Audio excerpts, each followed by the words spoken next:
Magandang umaga mga kapuso. Wala pa mang epekto sa bansa ang bagyong Ramil.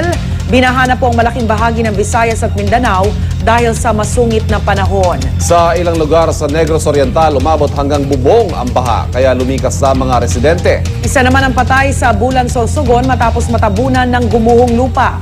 Narito ang report.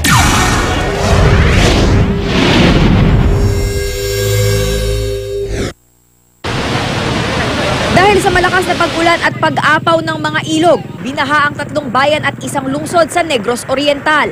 Sa pinakaapektadong mga lugar ng Bayawan City at Santa Catalina, abot hanggang bubong ang tubig.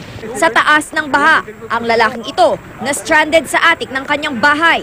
Daan-daang tao ang nilikas ng mga rescuer at pansamantalang tumutuloy sa mga covered court, kapilya at paaralan. Pila-pila ang mga evacuee sa rasyong kanin at sabaw para mainitan ang kanilang tiyan. Sa North Cotabato, umabot sa National Highway ang rumaragasang baha. Pahirapan sa pagtawid ang mga sasakyan, kaya ang mga residente tumulong na sa mga motorista.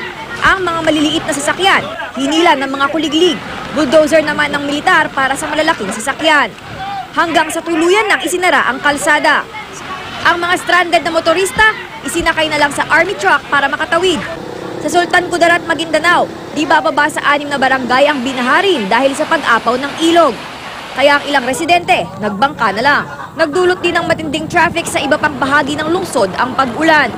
Sa Bulan, Sorsogon, 1 ang patay matapos matabunan ng gumuhong lupa. 4 na iba pa ang nakaligtas. Kwento nila, tuwing Sabado nangunguha sila ng lupa mula sa matarik na bundok para ibenta. Sumilong daw sila sa gilid ng bundok nang biglang gumuho ang isang bahagi nito.